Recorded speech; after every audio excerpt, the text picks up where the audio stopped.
dance, dance, dance, oh. Dance with me, dance with me, dance with me. Pull up, I got 5 wishes on a Friday. I know y'all different, y'all popping bottles in Broadway. So much cameras, I gotta move in a small way. Popping, I'm placing the diamonds on me, it's okay. Go on, get up. Hey y'all, I just wanted to talk about something real quick that's been on my mind for the last couple of days, because as I see people online and I'm scrolling through my news feed, I see a lot of tears. It's a lot of people just crying, weeping, very sad.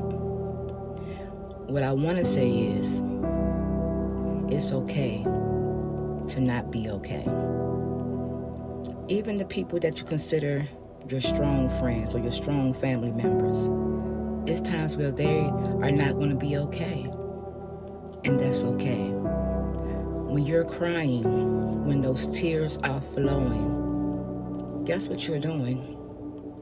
You're releasing all of those challenges, all of those stressors, all of that feeling of being overwhelmed. You're releasing it.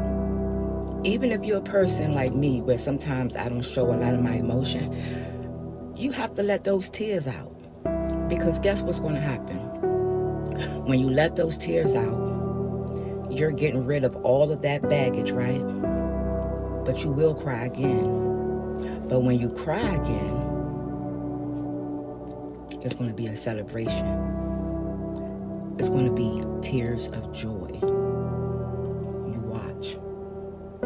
A lot of people don't know how to handle that type of emotion. Some people do it for sympathy, empathy, payola. And some people do it because they are genuinely hurting. They are genuinely sad. They are genuinely crying. And to those people, I say, I know. I've been there with you. But it's okay to not be okay. But guess what I want to tell you again? Those tears will be tears of joy. A time where you're going to be celebrating because you overcame all of those challenges, all of those issues, all of that stress. It's going to be wiped away.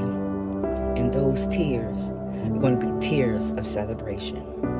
And when you do have those tears of celebration, come back to this video and let me know. Because I'm praying for you. I'm here to support you. I'm here to let you know that you are not alone. This world is going to throw us so many curveballs. So many things going to happen. Even when you look at it as parents, we try our best to raise our kids the best way we know how. Some parents don't give a damn, but there are ones out there that try to raise their kids the best way they know how. And then as the kid get older, they start to say, well, Mom, why you didn't teach me that? Mom, why I didn't know this?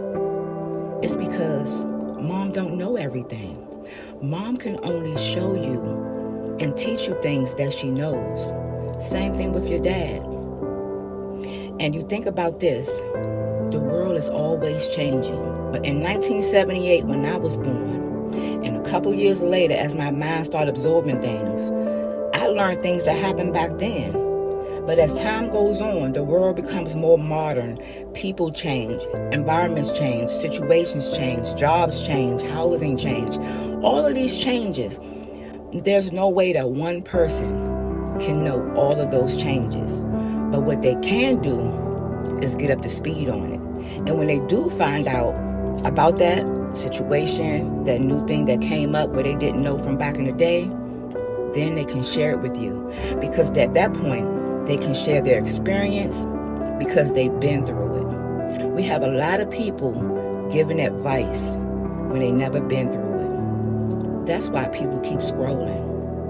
That's why people in person don't take your advice, because they know you ain't been through what I've been through. You can't walk in my shoes. Can't nobody walk in nobody else's shoes when it comes to trials and tribulations. Yeah, you may wear the same size shoe. Some people, okay, I wear this size and maybe somebody can fit it. But the things that went into that shoe, all have different things that happen. But guess what? The best thing that you can get out of those situations is learning from it. Changing your environment, changing your situation, giving yourself that apology that you deserve, because everything is not your fault. Things happen because this is life. People do things because that's them. It's not you. So if someone do something to you, don't get back at them by trying to do something to them, because guess what's going to happen? You're going to be right back in that stage of crying. Your challenges, your stress, you being overwhelmed, all of those things will be right back flowing again, and you're going to be back in that cycle. Yeah, it could be related to money. It could be related to a relationship. It could be related to a marriage. It could be related to your job. It can be related to people in your family, and it could be related to your friends. But guess what? Only you can be you. You can't be them. You can't tell them to change to suit you. What you have to do is move differently. Let me give you an example. But there was a situation where every time I get on the phone with a certain person, I always get off that phone where my mood change. I'm feeling like this negative energy. And over time, when I see that person calling, I'm just like, man, I don't feel like talking, man. I know how it's going to end. Guess what I did? Instead of me discarding that person, I changed my approach.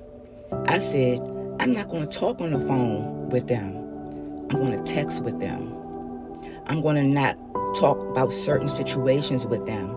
If they bring up something that would trigger me, I'm going to divert the conversation to something else. And it worked. I'm in my zone. I don't go into their zone where they want me to be, because sometimes people will get on the phone with you, or they're talking to you in person because they're feeling a certain type of way. They want you to feel it too. Stop letting that negativity engulf you into someone else's world. What you ultimately need to do, and do this at all costs, protect your peace. Peace. Dance for me. Dance, dance, dance, And dance for me.